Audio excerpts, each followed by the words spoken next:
নতুন ধান ঝেড়ে পরিষ্কার করে যে চাল বেরোয় সেটাই হলো বিন্নি ধানের চাল।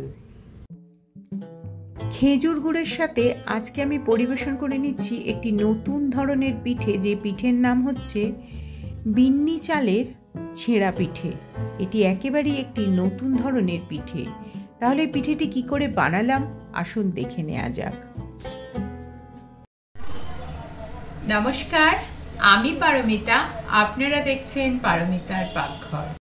2 কাপ বিন্নি চাল আমি ভিজিয়ে রেখেছিলাম প্রায় 3-4 ঘন্টা মতন। তারপরে সেটাকে জলটা ঝাড়িয়ে নিয়ে এরকম পুরো ঝুরঝুরে মতন চালটা আমি নিয়ে এসেছি।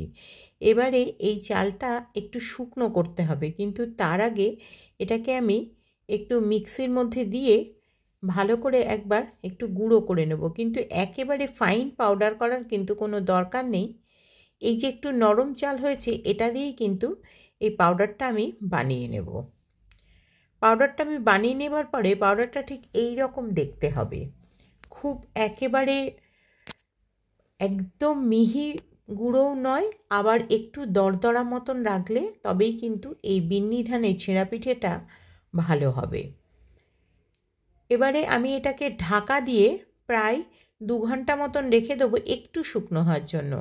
2 ঘন্টা পরে দেখুন এই রকম একটা কনসিস্টেন্সিতে মোটামুটি একটা দাঁড়িয়েছে। কিন্তু এটাকে আবারও আমি জল দিয়ে ধীরে ধীরে হাতের মুঠি মুঠি মতন একটু শক্ত শক্ত মতন করে নেব। এই 1-2 চামচ জল দিয়ে দিয়েই কিন্তু এটা করে নিতে হবে। এটা কিন্তু একেবারেই পেস্ট বা একেবারেই পাউডার ফর্মে নিয়ে আসে সেরকম না, দুটোর মাঝখানে একটা এরকম যেরকম আমি দেখাচ্ছি ঠিক সেরকমই একটা বানিয়ে নিতে হবে। একটু গায়ে লেগে লেগে থাকবে, হাতের মধ্যে একটু যেরকম আটাটা ঠিক মাখবার আগে যেরকম একেবারে মিশে যাওয়ার আগে যেরকম হয় সেই অবস্থা পর্যন্ত নিয়ে আসার পরে বড় চালনির মধ্যে দিয়ে আমি এই চালের যে পাউডারটা দেখুন একটা ঝুরঝুরে পাউডারের মতন আমি এটা বানিয়ে নিলাম। এবারে এর মধ্যে আমি দেব চিনির গুঁড়ো, না হলে চালটা বড্ড ফিকা লাগবে। একটু চিনির গুঁড়ো আর তার সাথে দিয়ে দেব একটু গুঁড়ো দুধ। গুঁড়ো দুধটা দিলে একটা পেস্টের মতন কাজ করবে। যখন গুঁড়ো দুধটা গরমের মধ্যে আস্তে আস্তে গলবে, একটা চিটের কাজ করবে, বাইন্ডিং এজেন্টও বলতে পারেন। আমি এখানে আমুল দুধের ব্যবহার করলাম, আপনারা যে কোনো রকম গুঁড়ো দুধেরই কিন্তু ব্যবহার করতে পারেন। এবারে প্যানের মধ্যে আমি সাদা তেল দিয়ে করছি। এটাতে কোনো তেলের দরকার নেই, জাস্ট একটু গ্রিস করে নেওয়ার জন্য আমি তেল দিচ্ছি। দিয়ে তেলটাকে আবার আমি কাপড় দিয়ে মুছে নিচ্ছি। আপনারা চাইলে টিস্যু দিয়েও মুছে নিতে পারেন।